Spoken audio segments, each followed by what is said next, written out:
Bonjour les pécores, bonjour les pégus, bonjour les autres. Je ne sais toujours pas qui vous êtes, ni ce que vous faites ici, mais bon, vous êtes là, vous allez rester là. Alors, la dernière fois, nous avons appris la portée et les lignes. Je ne reviens pas là-dessus, il y a 5 lignes. Si jamais vous n'avez pas retenu ce qu'on a dit la semaine dernière, c'est plus du ressort de la musique, là il faut que vous alliez voir quelqu'un. Ok.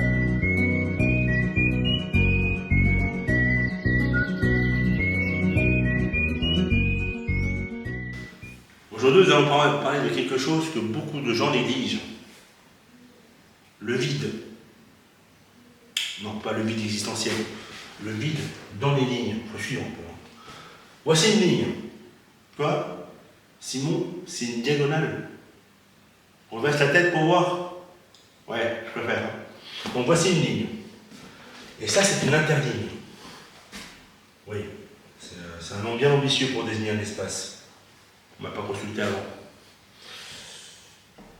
Ils sont drôlement pris la tête, hein. Ils n'ont pas trop cassé la tête pour trouver celui-là. Bref.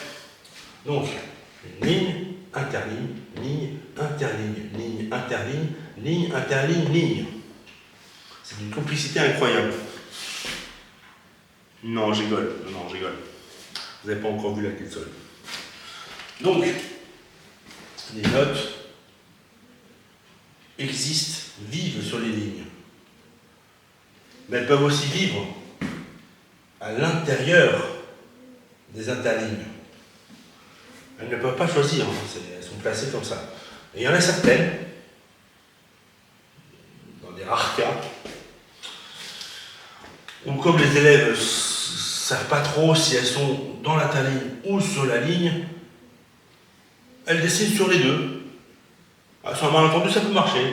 Donc nous, ça nous fait bien chier hein, pour la lire celle-là, surtout qu'elle ne se lit pas à la base. Après, ça finit dans des débats et ça me gonfle. Bref, c'est très rare. Il faut savoir que les musiciens ont réussi un exploit. C'est de créer une écriture où le vide est aussi important que les notes qui sont écrites. Imaginez un dictionnaire, vous avez les définitions, et dans les espaces entre les définitions, vous avez d'autres définitions. Bref. Donc là, les notes vivent. Retenez bien ce mot. Interligne. Parce que si dans quelques semaines, je vous dis quelle est cette note qui est sur la deuxième interligne, et que vous êtes incapable de savoir ce que c'est une interligne, il faudra que je commence tout le cours depuis le début, et ça risque d'être chiant. Mais je le ferai quand même si ça risque de beaucoup me gonfler. Bon. Donc, les lignes. Sur les lignes, les interlignes.